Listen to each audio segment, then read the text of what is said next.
Welcome back to 28storms.com on this early Monday, August 22nd, 2011. This is an update on Tropical Storm Irene as it continues to move through Puerto Rico.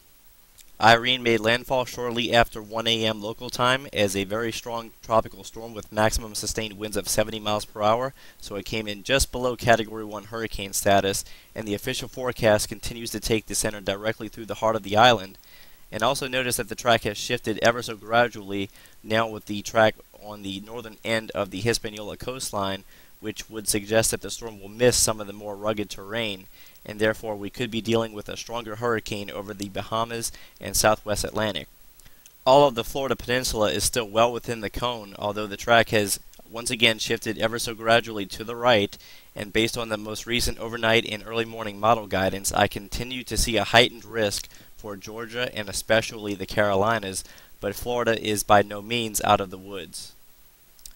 Here we are looking at the most recent Puerto Rico radar, and the eye or center of the storm has taken a bit of a northerly drift, and usually these little wobbles really don't mean much in the long range, but any gain in latitude is significant this time around because this would mean a greater chance that this system misses Hispaniola, or at least the inner core stays a little bit more offshore along the northern coast, and that has great ramifications with regards to the intensity forecast. So that will be the ultimate thing that we look for over the next 12 to 24 hours, just how far north this center is going to make it. If it stays just off the coast, which it's kind of looking like it will do so, this is going to spell major problems for the United States eastern seaboard, because that would certainly suggest at least a decent chance of a major hurricane landfall.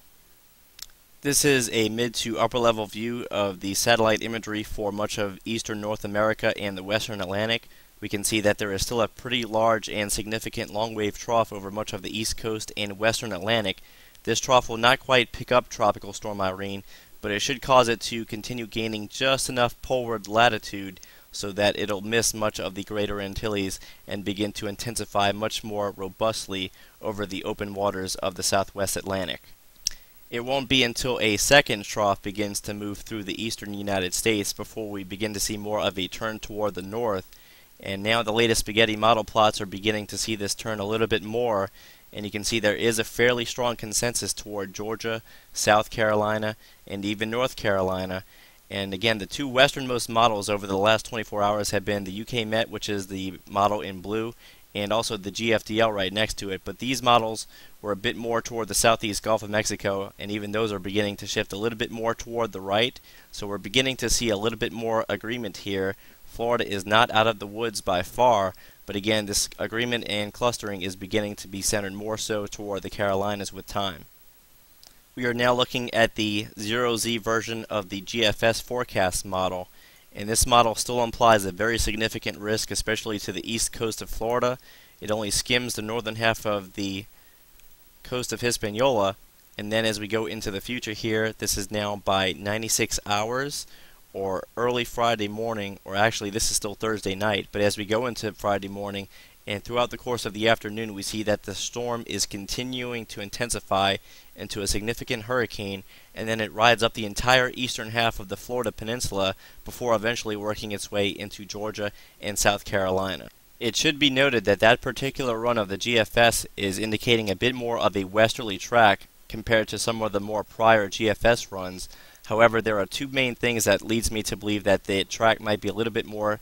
to the east than the GFS operational is indicating. First off, we've continued to see the center drift more toward the northern forecast, and second of all, the GFS ensemble members are showing a bit more troughing over the Great Lakes and Northeast. So as we go ahead and look at the latest ensemble mean forecast, if we go into the future, we see that the first and initial trough is not going to hang around long enough to pick up the tropical cyclone, so we see more of a west-northwest motion into the Bahamas, but as we go into the second half of the week and especially into the weekend, we continue to see a little bit more troughiness than the operational GFS was indicating over much of the Great Lakes and southeast Canada. So with time, the tropical cyclone begins to make more of a northerly track, a little bit more toward the east of Florida, and eventually the storm ends up over South Carolina and even North Carolina. The GFS ensembles are also indicating a pattern that could be conducive for a threat all the way from Florida to Maine, as there is a good chance that this low center could track all the way up the east coast. The latest run of the European model also leads me to believe that the GFS ensembles may be onto something. But first off, this is the 24-hour forecast. The model has the low center located directly to the north of Hispaniola, so this is a good indicator that we will have a major hurricane on our hands as we go into the 3 to 5 day time frame. But first off, if we go into 48 and 72 hours, much like the GFS, we're seeing a continued west-northwest motion in the general direction of the Bahamas and even southeast Florida initially.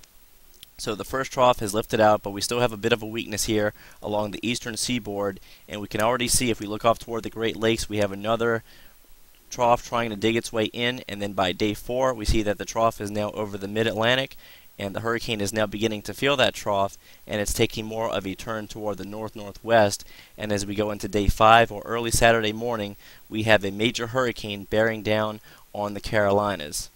By day 6 or early Sunday morning, it's just off the coast, but it looks like it's going to be making landfall along the lower half of North Carolina to the south of Wilmington. And then as we go into day 7, much like the GFS ensemble members were indicating, this tropical cyclone is not that far off the coastline from the mid-Atlantic states. And then finally by day 8, it's still continuing to move toward the north, and it ends up in Maine and the Canadian Maritimes. And finally, this is the latest look at the HWRF forecast model. Now, I should caution you that HWRF is not the most consistent model, but this is advertising one of the more worst-case solutions. As we can see, the storm is expected to narrowly avoid much of Hispaniola,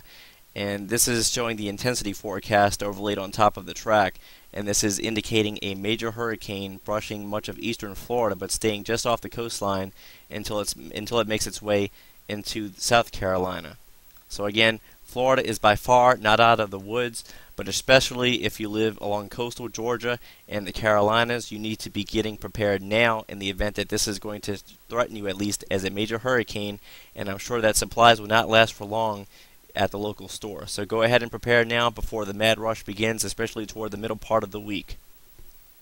So thanks again for visiting 28storms.com. Don't forget to check out our Facebook page at facebook.com/28storms. Go ahead and like us so that you can keep up with all of the frequent updates throughout the day and overnight hours. And don't forget to subscribe to our YouTube channel. Once again, that's going to be youtube.com/28storms. There you can subscribe and keep up with the most recent videos, and you can get email notifications to make you aware as soon as a video is posted. So thanks again, and have a good week.